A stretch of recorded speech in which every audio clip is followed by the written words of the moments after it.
My name's Harry Dozier. I'm originally from the US, but I moved to Scotland 9 years ago. I think growing up black in a mostly white community had a lot of influence on me later in life because I got used to prejudice very early on. So we grew up with an understanding of what it was to be different in a community. So when it came out as gay, it just was another kind of notch in my minority belt. One of the reasons I moved to Scotland was it was made very clear to me when I came out to my family that it wasn't okay. My mother made it very clear that, she was okay with me being gay as long as I just wasn't welcome to do so or be so at home.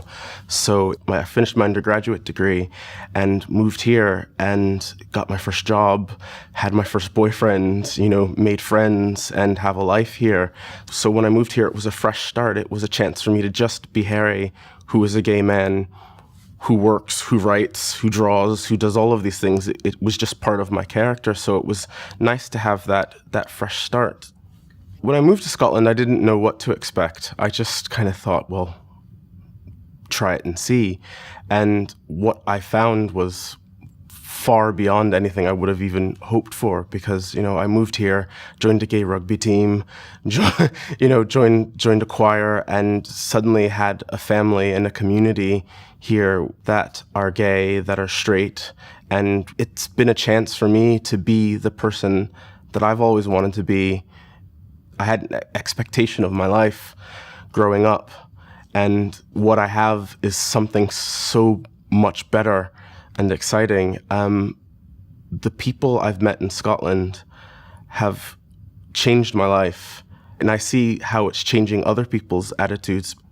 I would say in Scotland, I don't think there is generally a problem with being gay. I would say that the experience I've had overall has been overwhelmingly positive. I've felt more love and affection and openness from people than I have in the States. Scotland has been my home for the last 9 years, and I'd be incredibly happy for it to continue to be my home for the rest of my life, and that's the plan. I think the thing that I'd like to see for Scotland in the future is more comfort with the past of what's happened, more visibility of the people who came before this generation who are incredibly privileged.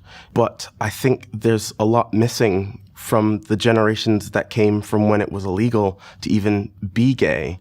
But their stories are the ones that allowed us to make the stories that we're making now. And to be able to bring those two, the past and that present together, I think was what's going to make the future in Scotland as a gay person even better.